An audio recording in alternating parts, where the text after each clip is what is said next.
साहिब सदगुरु रविदास जी महाराज जी बता रहे हैं, जो हरि के समान हमें ये सांस मिला है, इस सांसों को सदगुरु के नाम को छोड़ करके हम जो अनंत आडंबरों में फंसे हुए हैं, तो हम निश्चित जो यम के ग्रास होंगे।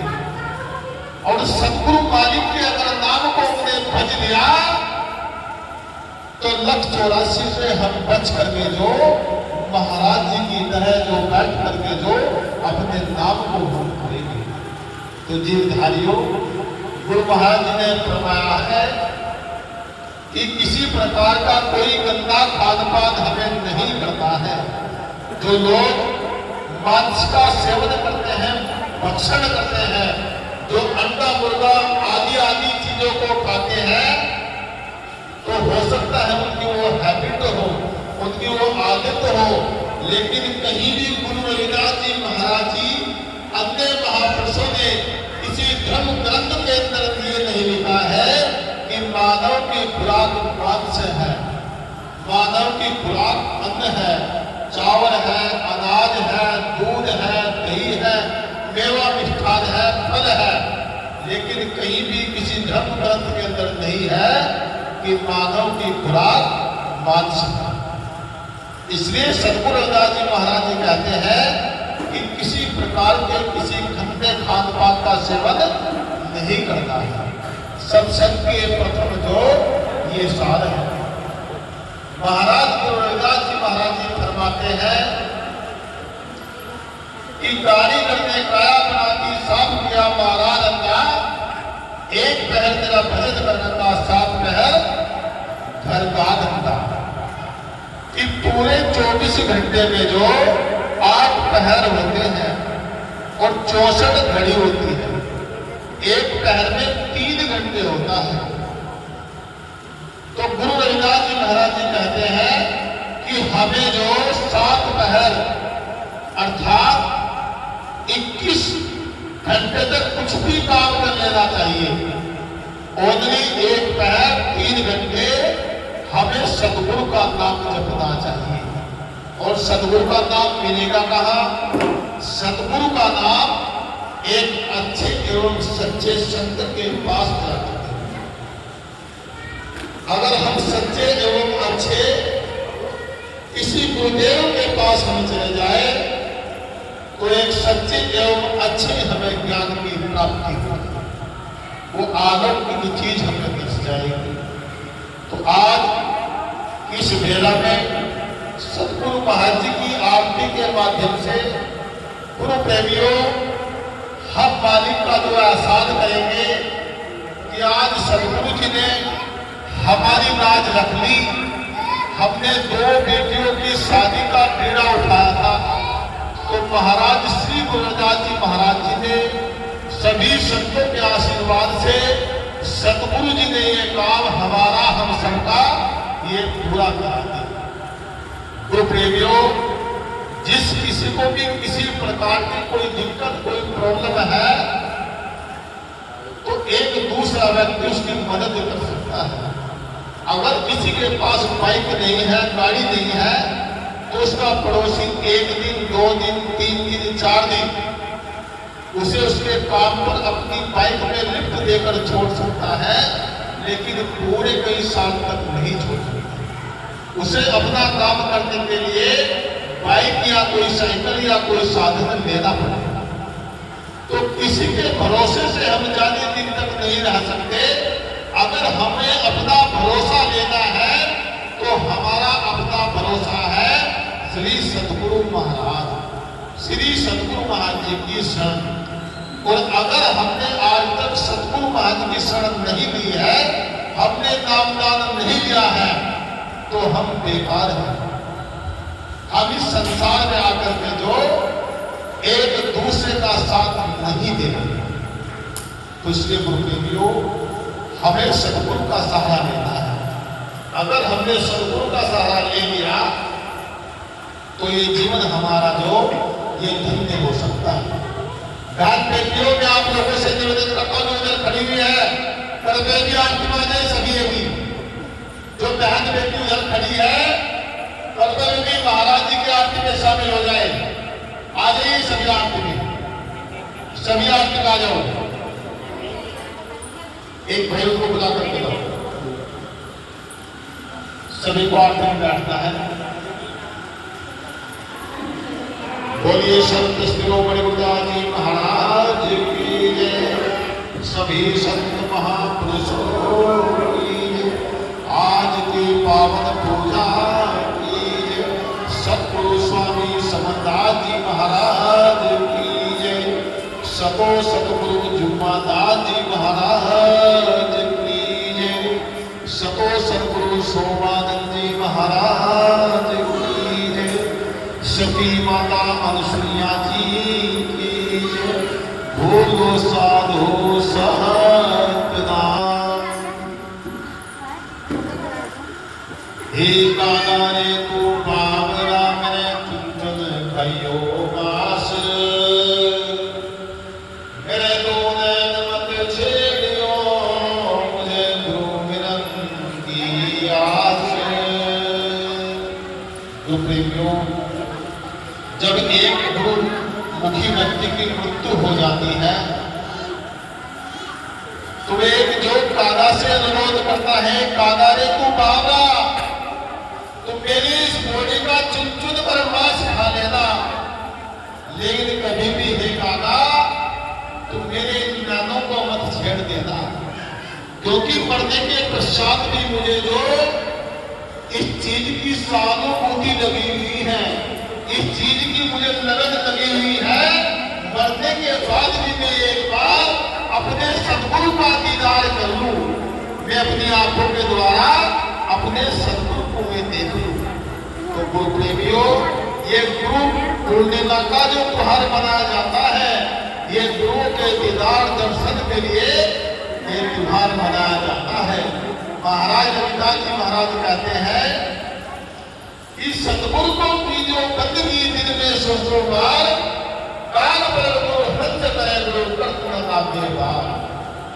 अगर कोई गुरु को दिन में 10 बार भी बंदगी करता है, 10 बार भी वो नमन करता है, तो पता नहीं किस क्षण भर में उस व्यक्ति के जीवन को बदल देगा। तो मेरे धर्म प्रेमियों, जो आश्रम के अंदर कार्य करता रह रहे हैं, यहाँ में संत रह रहे हैं, हम भी उन्हीं में से हैं। तो जब भी हम भोजन खा ले, अपने सदगुरु की समाधि पर हमें बंदगी करनी चाहिए, अपने गुरु जी के मंदिर में हमें बंदगी करनी चाहिए। सोकर उठने के बाद हमें अपने धर्म स्थलों पर बंदगी करनी चाहिए। और अगर यहाँ इस प्रांगण के अंदर रह करके जो सदगुरु हमारी रक्षा कर रहे हैं, यहाँ रह करके जो किसी चोर को टाका नहीं डालने दे रहे हैं, किसी को बीमारी नहीं दे रहे हैं, अगर कोई बीमार भी यहाँ आता है तो ये गारंटी है, सदगुरु अपनी शक्ति से उस बीमारी को दूर कर देते हैं। वो सामर्थ्य सदगुरु के इस आश्रम में उनकी शक्ति से प्रतिनिधि है। लेकिन हम अधर्मी हैं, हम नीच हैं, हम पापी हैं, हम सदगुरु का खा रहे हैं, लेकिन सदगुरु की हदारी नहीं कर रहे हैं। हम ऐसे नीच अधर्मी हैं जो मालिक सदगुरु का खाने के बाद उस मालिक की हम बंदगी नहीं कर रहे हैं। हमारा धर्म कर्तव्य है कि हमें सुबह शाम जब भी हमारा टाइम लगे, हम सदगुरु के चरणों में जाकर के जो उनकी बंदगी करें। महाराज ने कहा कि सदगुरु को की जो बंदगी दिन में 100 बार, काल पर गुरु हंस करे गुरु करना के बाद। और प्रेमियों, साथ ही साथ गुरु महाराज जी ने कहा है, गुरु मिलन को चालिए जी तजमाया अभिमान, गुरु मिलन को चालिए जी तजमाया अभिमान, जो जो पगाने धरू जी कोटि यज्ञ समान। जब कोई सेवक उसके मन में चाहत हो जाए कि मुझे आज गुरु जी से मिलना, आज गुरु जी से मुझे दीदार करना, तो माया अहंकार अभिमान को सबको घंटी में डालता है। और अगर गुरु प्रेमियों हम गुरु के दरबार में गुरु से बंदगी करने के लिए आया, और अभिमान को हमने त्यागे तो शायद वो प्रेमियों वो महादेव बंदगी को उस दर्शन को स्वीकार ना करें। तो किसी भी गुरुमुखी को अहंकार ना करना चाहिए। अहंकार के मारने का नाम ही सत्संग है, और जो अहंकार को छोड़ दे उसकी का नाम गुरुमुखी और सत्संगी है।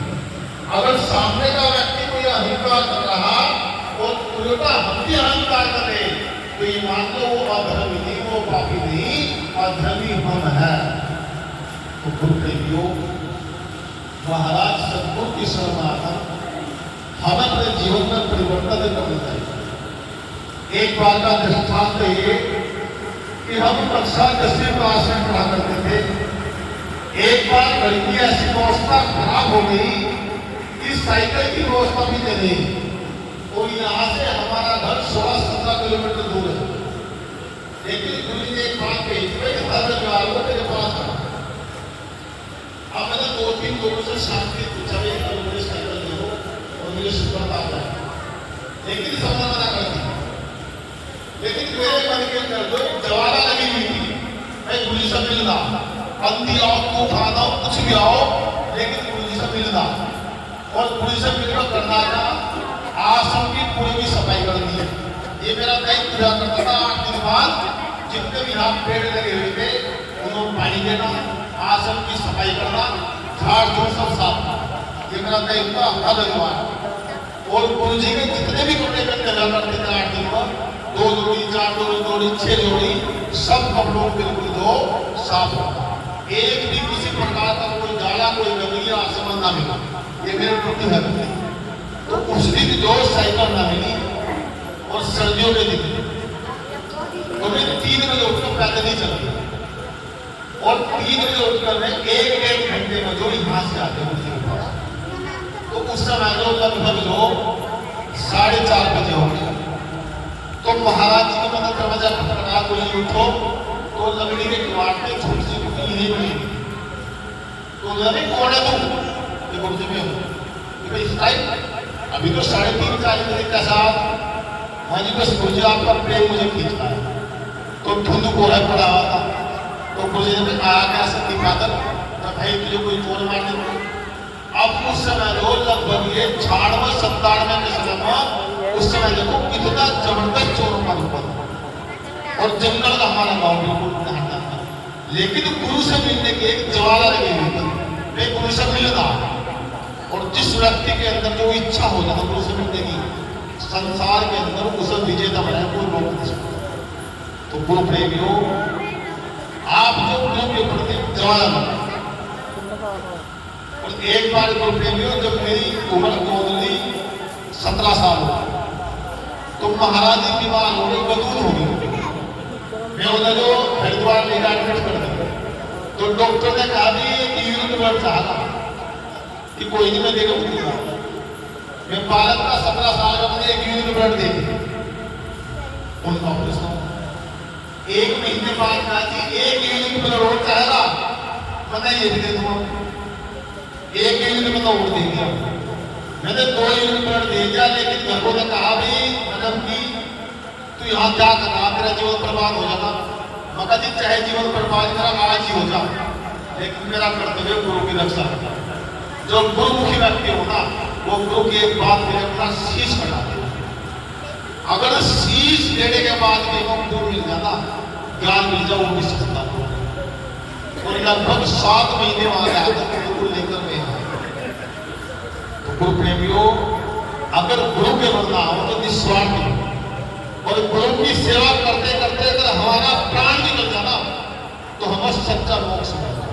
क्योंकि गुरु की सेवा में हमारी मृत्यु है, हम नरक नहीं मिलता, हमें स्वर्ग मिलेगा, मोक्ष मिलेगा।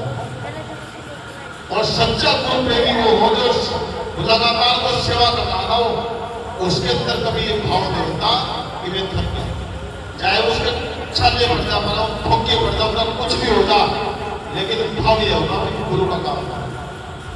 देखो आज हमारे रसोई के अंदर जो ये बर्तन काले नहीं, क्योंकि किसी सेवा के अंदर ये भाव नहीं भाई में बर्तनों को चमका था। और जब हम आया करते थे हमारे नखून काले पड़ जाते, नखून काले पड़ जा, तो खून मेरे हाथों निशान हो रहे हैं।